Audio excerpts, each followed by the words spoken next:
ഞങ്ങൾ അമൃത ഹോസ്പിറ്റലിൽ നിന്നാണ് ഞങ്ങളുടെ കുട്ടിയുടെ ചികിത്സയ്ക്ക് വേണ്ടിയിട്ട് വന്നതാണ്.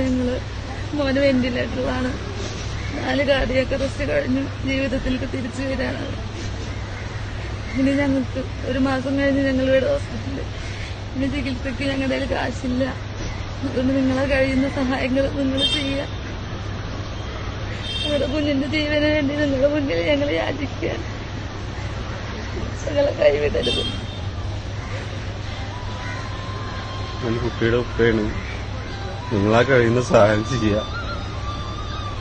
ഞങ്ങൾക്ക് വേറെ വഴികളില്ല. ആ ഒരവസ്ഥയിലാണ്. ഒരുപാട് കടങ്ങൾ ഞങ്ങൾ വാങ്ങിച്ചു.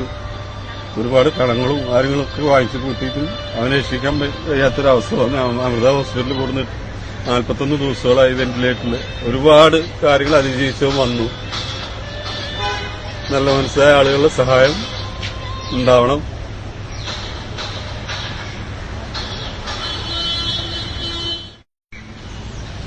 അസ്സലാമലൈക്കും. സൽമാ സജനാണ്. അമൃത ഹോസ്പിറ്റലിലാണ് ഉള്ളത്. ഇക്കാല സ്വദേശിയായിട്ടുള്ള ഈ മുസ്തഫയുടെ ഫാത്തിമത്തയുടെയും 6 മാസം പ്രായമുള്ള ഫെബിസ്മോന് വേണ്ടിയിട്ട് നിങ്ങളുടെ മുന്നിലൊരു സഹായം അഭ്യർത്ഥിച്ചുകൊണ്ടാണ് ഞാൻ വന്നിട്ടുള്ളത്.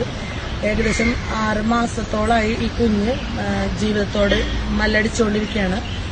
വിവിധ തരത്തിലുള്ള അസുഖങ്ങളാലെ ഇപ്പോൾ ലങ്സിന് ബുദ്ധിമുട്ടായിട്ട് അമൃത ഹോസ്പിറ്റലിലെ വെന്റിലേറ്ററിലാണ് ഈ കുഞ്ഞുള്ളത്. ഏകദേശം 23 ലക്ഷം രൂപയോളം ഇതിനോടകം ഈ കുഞ്ഞിന് വേണ്ടി ചെലവഴിച്ചു കഴിഞ്ഞു. സർക്കാർ സംവിധാനവും കൂടാതെ അൻസാർ ബുസ്താൻ വീഡിയോ ചെയ്തിട്ട് വന്ന തുകയും കൂടെ നിലവിൽ ചെലവഴിച്ചു. തുടർന്നും കുഞ്ഞിന് വെന്റിലേറ്റർ സംവിധാനത്തോടു കൂടിയേ മുന്നോട്ട് പോകാൻ സാധിക്കുള്ളൂ. ഇനി ഒരു 10 പൈസ പോലും ഇവരുടെ കയ്യിൽ ചികിത്സക്കായിട്ടില്ല. ഈ വീഡിയോ കാണുന്ന നിങ്ങളെല്ലാവരും സഹായിച്ചെങ്കിൽ മാത്രമേ ആ കുഞ്ഞിനെ നമുക്ക് തിരിച്ച് ഇവർക്ക് കൊടുക്കാനായിട്ട് സാധിക്കുള്ളൂ. അപ്പോൾ നമ്മൾ ഈ ഫെബിസ്മോന് വേണ്ടിയിട്ട് നിങ്ങളെല്ലാവരും ആത്മാർത്ഥമായിട്ട് ഇവരെ സഹായിക്കണം. ഇവരുടെ അക്കൗണ്ട് നമ്പറും ഫോൺ നമ്പറും എല്ലാം ഈ വീഡിയോടൊപ്പം വെക്കുന്നുണ്ട്.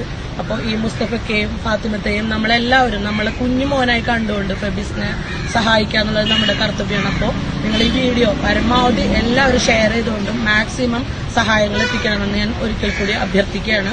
അസ്സലാമു അലൈക്കും.